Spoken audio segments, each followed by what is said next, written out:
morning. In this video, we're going to talk about what to do when you're craving alcohol. I'm going to give you 7 tips that might just save you from having a relapse.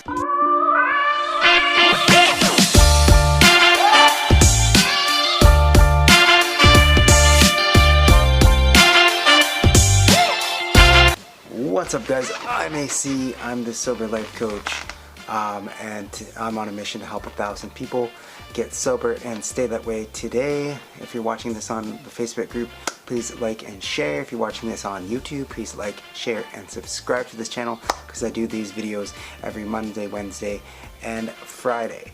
Today, we're talking about craving alcohol. Now, alcohol cravings are going to happen, and that's probably the number one reason why people relapse, or they have to go back to day one after they've been sober for a long time, maybe 3, 4, 5 months. They say it's about 6 months. 6 months it takes before you're not really in the clear for relapse, but you definitely have a higher chance of not relapsing and not going back to drinking after 6 months. But those cravings can be so intense, especially in the first week or so. After about 72 hours, they usually go away. So these cravings. So why do we have these cravings? Well, basically what happens is your body, when you drink alcohol, your body shoots off endorphins, which is the pleasure feeling, and those pleasure feelings are what making your brain make a connection to alcohol, to pleasure. Now, alcohol and pleasure are then linked together, and that's why you have the dependence or the addiction. Over time, they build neural pathways in your brain, and over time, that's why you have the addiction. So when you quit drinking, those endorphins are starting to fade away, and every time you have some sort of feeling or an environmental place or anything like that, you're going to have a craving. Things are usually tied to whatever external circumstance or whatever circumstance that you usually drink in. So say, for example, if you come home every day and I sit in this chair, for example, I come home every day, I sit in this chair, I grab a bottle of wine, that's my first thing to do, that's my go-to. You get that pleasure feeling even before you open that bottle of wine because your brain is tricking you into linking pleasure to alcohol. So you sit down, you have a couple drinks, you get drunk, you pass out. That's the habit loop. So habit loops are created with the trigger, which is sitting down in the chair, opening the bottle, the habit, which is the drinking, and the reward of getting those endorphins right away. But those endorphins don't last. We all know how you feel the next day. It's never a good thing. So tip number 1, I would say, to get rid of cravings is stop going to the same place that you usually drink. I know if you have to go out to a bar, then that's where you drink, stop going to that bar. Obviously, if you sit in the same chair every day, maybe try sitting in a different chair and try doing something different, doing something drastically different. Maybe once you walk in, instead of sitting right in your chair and opening the wine or the beer or whatever, maybe walk in, go to your bedroom, sit on the bed, do anything you can to break that pattern, because those neural pathways are getting built stronger and stronger every day, and what happens is those neural pathways get stronger and stronger, and that's where the addiction and the dependence and all those things happen. So you're going to have those cravings, but to interrupt them, it's called a pattern interrupt. So you want to interrupt that feeling right away. So that's tip number 1, is do a pattern interrupt and interrupt the pattern of your drinking. Number 2, sometimes you're just thirsty, so maybe you should just try drinking some water. I know it sounds absurd, but drinking water actually might help you, because you might not actually want alcohol, you might actually want water. I know that I don't drink enough water, and I did 75 hard for 27 days. I failed. It was a cheesecake. But anyways, I did 75 hard for about 75 days. So we were not allowed to have alcohol, we were not allowed to have cheat meals, we had to read, we had to do a bunch of stuff. But one of the things was drinking a gallon of water a day.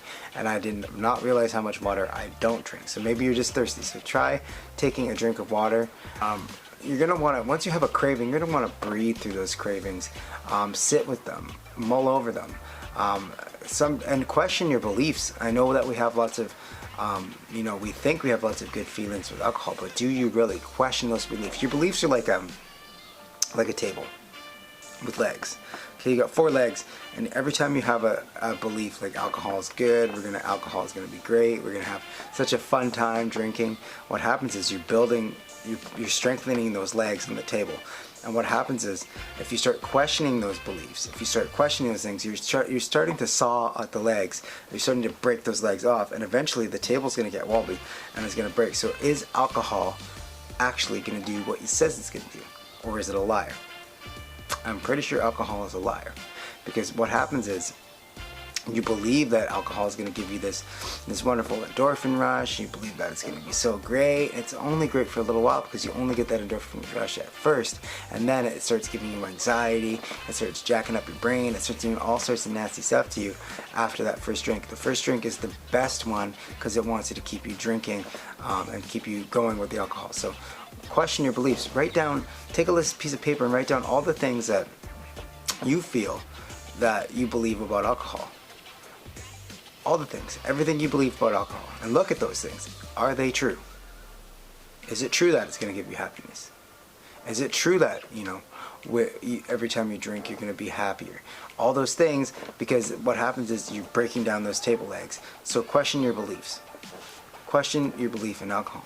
Be okay with the cravings. Cravings are going to happen. Your body has been dependent on alcohol for so long that those cravings aren't happening. You're going to be able to sit with those cravings. Be okay with them. Just understand that they're normal, and they're always going to be there a little bit in the first little while. It took me probably about, I'd say 5 or 6 months when I quit drinking, just to stop having those cravings and to get kind of back to a normal life. I don't have any cravings anymore. Every once in a while I do find that, sometimes that idea pops in my head, hey, maybe you should have a drink. I don't follow up on it. I don't even acknowledge it anymore, because I know it's a trickster. I know it's the clown. I know it's that thing in my mind trying to get me to drink again and deal with my problems that way. But there's other ways to cope with it. So just remember that cravings are okay. If you do find yourself going into the habit loop of getting up and getting your keys, going in the car, just every time you go to a certain spot in this conditioning, in this habit, just question it. Why am I doing this? Why am I grabbing my keys? Why am I doing this? Another tip is that you should have a reason of your whys written out. Maybe put it on the back of your phone. Maybe put it somewhere else where you can see those whys, and you can see why you're actually quitting, and that should help you. Have a picture of your family if that's who you're doing it for. At first it might not even be completely about you at first. It might be about somebody else. I want to keep my relationships. I want to be there for my family. I want to do all these things, and have that picture of that person or whatever right there on your phone, so that when you're looking at it and you think about drinking, that you're not going to want to, because you'll have those reasons and the whys. And number 3, cravings. Understand that they're not going to go away right away. It takes about 72 hours just for your body to get back to normal. Not completely normal and healed, but back to a normal state. The sugar's coming down. All these things, your body's going through a lot of things in the first 7 days. So just give yourself time. Remember that the cravings aren't going to last. Get on this Facebook group. Get on Facebook. Get on YouTube. Whatever you need to do. Find some like-minded people. Talk to them. Make sure that you're talking to people. Make sure that you're expressing how you feel.